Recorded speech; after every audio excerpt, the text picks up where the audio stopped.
As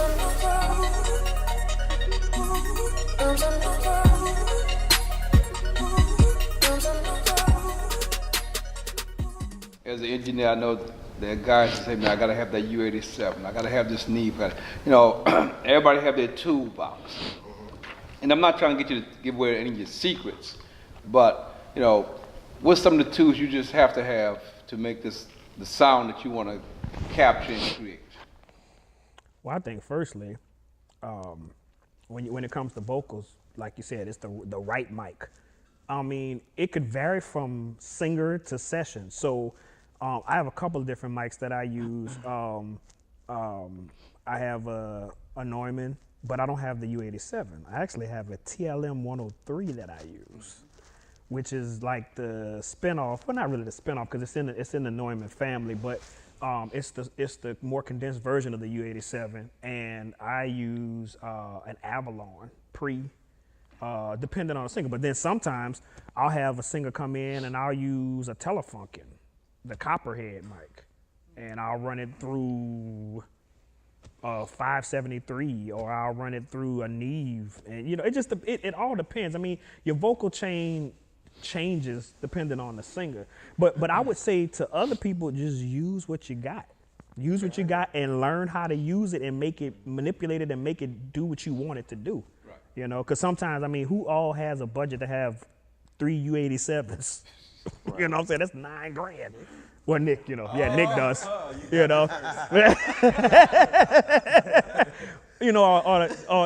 the Townsend. Now, that's my next major purchase. I got to get the Townsend Labs joint.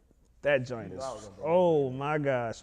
You talk about having a mic in like one mic that's a bunch of, right, it's a mic locker in one mic, but that's some of the things, when it comes to vocals. Now, when it comes to producing and composing the music, you just gotta have the cats that you like, that play things the way you like them played, or you like their flavor and they play well together.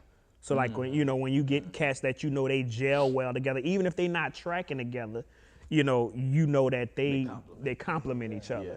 That whole thing. Same thing with BGVs. Like I have, with the help of Nick, because he put me on some singers from the area, but I have like a group of 9 people that I use, but I interchange them depending on the record.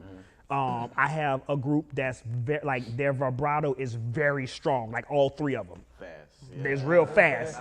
So right. So if it's a particular record I need that on, I'm gonna use all 3 of them together. Okay. If it's more of a CCM worship type record and I don't need no vibrato, I got 3 of them. I'm bringing all of them in, and I need y'all to sing like y'all sing. I don't need I need it just straight. Right. You know what I'm saying? So I think that's some of the things you gotta have for me. When it comes to producing. Yeah, I agree with that. I mean, as far as the tools, I mean, I think everybody got their go-tos, Like, I like my Chandler stuff. We were talking about that not long ago. I like my Neve stuff, too. But for me, the team is the top for me, I think Sean pretty much nailed it. But I think what is the sound that's in your head? You know what I mean? And like, it has to be this specific group to play that. But I don't even have to go further than that. That's number 1 for me. Yep. Yeah, I mean, overall, y'all nailed it. I just feel like number 1 for me is really the will, the power, the willpower. Just like to say, hey, this is my goal. This is what I see as the end goal. No matter what I have in front of me, I'm gonna get it done. Right. We look at a lot of hit records like that we listen to on the radio that we've been listening to all our life. It wasn't done on the most expensive stuff. It wasn't done on the greatest stuff. We look at certain things. We talk about U87. Yeah, U87. We all own them. $3,500 mic. Absolutely. But then you look at some of the hits that were done. You look at Michael Jackson, he did a couple of records on the SM7. Sure, John. Yep. And it's a $400 mic. Yep. Like a Taylor Swift. Taylor Swift on a CV12. So $500 mic. But it's won Grammys. It's what you know. So it's not necessarily. Yeah, it's about the end goal. It's about your will to get that final product. And I saw people. They had some rappers did a whole album off of GarageBand, I think it was. Yep. But people think that you have to have Pro Tools. You have to have Logic. You have to have Studio One, Cubase, whatever in the window. No, it's your willpower. I think It is it's really- different ways to get there. Yeah. Too. You know what I'm Yeah. saying? I don't have to have a Benz to get across the river. Nope. But if I got one, Right. Yeah. you know, I mean, I know I'm how to like, use that too. Yeah. Right. Like, right? Because you might just need somebody that mixes a certain way if you use it certain. Like, there are multiple ways to get there. I don't think there's no boom. And all of us have different formulas, but they all have worked for us. Yeah. So, let me ask, how do you all manage the business side, the clients, the producers? I mean, because it's more than just, one variable that goes into the complete project. Yeah. So how do you manage all that? From the get-go? Sometimes good, sometimes not. I mean, You want the truth? I fail a lot, really. I fail. Nah. But no, from the get-go, I usually, it goes back to something else we was talking about. I usually give them an interview at the beginning. When they come to me and ask me about a session or ask me about producing something and creating, that was what it was, the creative process for a song. Mine starts off with the interview. The interview usually includes who is playing what role? yeah. What is this song trying to say?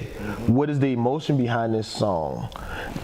And then, of course, the business side, the budget, and all that other stuff. But doing that helps me get to that end goal, that business side, a lot easier, because now I know what role I have to play. I know where we standing financially. I know. Did you sign this contract yet? No, that type of stuff. Like having that's the interview for me. That interview gets me squared away before you actually even show up to the studio session, so that when you show up, we only have to focus on creating now. That's it.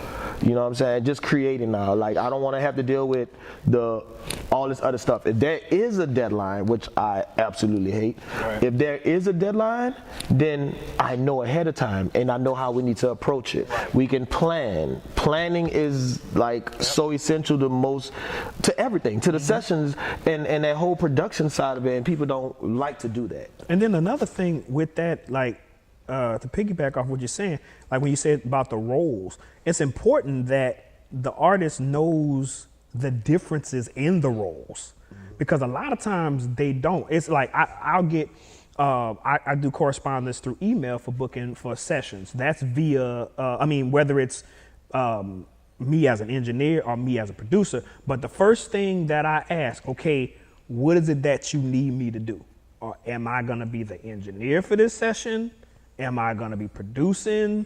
Like, because some people don't get it. It's a different price for these different things. Like, if I'm just gonna be the guy, like you said, just pushing buttons, I'm not the producer, then that's gonna be a different price, because now you're just paying your regular studio rate per hour. If we block in 8 hours or whatever, you paying that. But if you want my opinion as the producer, if I'm gonna spearhead and a producer, I feel like, back to one of the first questions, is like you're controlling the budget of what you're doing. Like, you're sending out work for hires to all the musicians and finding out how much it's gonna take to get them to do this, the background vocals. So you handling all that. So you're handling the business side, you're getting the contract signed, you're getting your person to draw up the contract for you.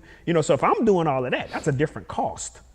So because a lot of people get it confused. They'll just, hey, how much is studio time? Wait a minute, what do you need me to do? Are you asking, do you already have, my next question would be, okay, so do you already have a record done, or it's already written and you just need to come and track vocals, or you just need to come and track music, everything's already been produced? Yeah, okay, this is the rate that it is per hour for studio. Or no, I don't have any of that, I need you to start from scratch, I'm trying to build an idea. Okay, now you need me to produce. So I think that's part of it too, understanding, making sure the artist understands the roles because they're different. You know, they're really different than just, you know, I just want to come record. I have nothing to add to that. That's what they said covered it. So That's how- pretty how much do it. you stay stable in an unstable industry?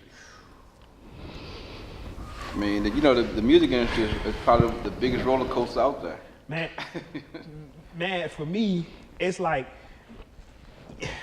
my wife has been trying to, and Nick too. I've called like these are my brothers. I call them and bounce stuff off of them all the time. But like a lot of times, I think with such an unstable, I should say, industry, you gotta learn how to take your feelings out of it. Yeah. That's for like sure. the biggest thing. And I've been, you know, and I'm be transparent with you, man. It's like hard sometimes, you know, because you're so passionate about what you do and it's so much of a part of you. Like all of us been doing this since we were kids, you know, it's Right, been in right. us, you know, whether it was us just starting to play drums or keys and then getting into the whole tech side or we starting to produce and engineer. It's like this, you know, and what you don't realize sometimes these people aren't as passionate about this as you. Some people playing with it, and you really bout it. So when you get somebody to come at you and they like, man, I'm ready to do a record, you like, let's go, you know. And it's like, but then when it's like, oh well, I decided to go another route, or I'm not gonna do it, or you don't get an answer at all. Or when you know, see that budget. right? Or when you send them the budget, and they like, wait, huh? And then you have to check it to see if they're still alive. You still alive? Right, yeah. You know, it's like it's there? yeah, exactly. So it's like, you know, I'm still a work in progress, but you know, it's like you got to take your feelings out of it, and it's hard for me to say that right now, but you know, because I be ready to go, man. I be ready to get it, you know. Yeah, you know, especially you know, goal driven and goal oriented, and you like, man, let's go.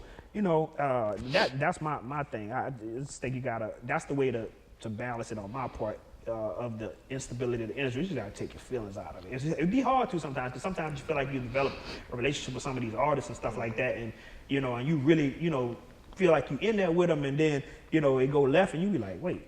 And most of the time it ain't nothing personal. It's just that maybe the budget just didn't work, or you know, whatever. But you just gotta learn how to take your feelings out.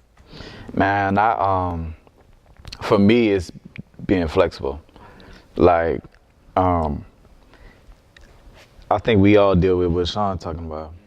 At some point, first, yeah, you gotta have thick skin, you know. And then two, it's like for me, it's just being flexible. It's like not being one thing. Like we just talk about all the jobs that we do just doing a song. You know what I mean? It's just not being one thing. And then we all creatives in other aspects as well. You know, and so I have my seasons where it's producing. I have my seasons where I'm doing more mixing. I have my seasons where I'm doing more.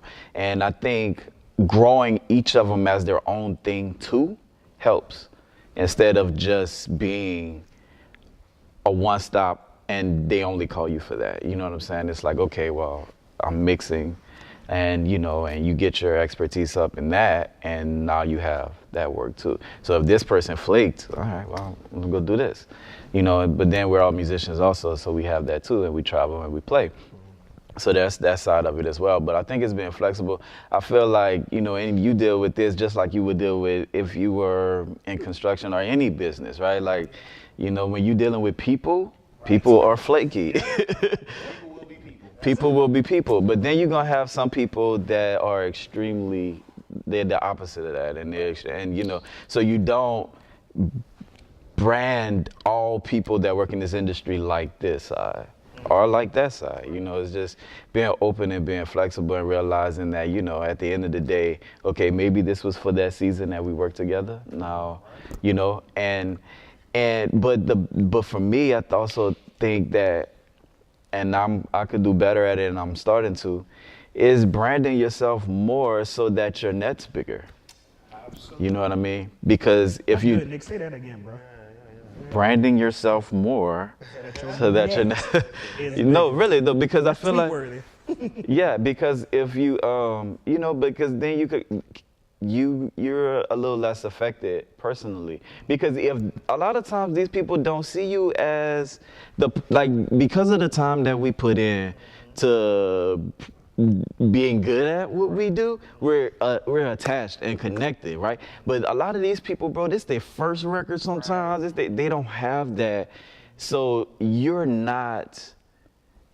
Their connection to the song isn't the same as yours, and which also means their connection to you might not be the same, you know. So for me, I kind of, but if you broaden it up a little bit, you know.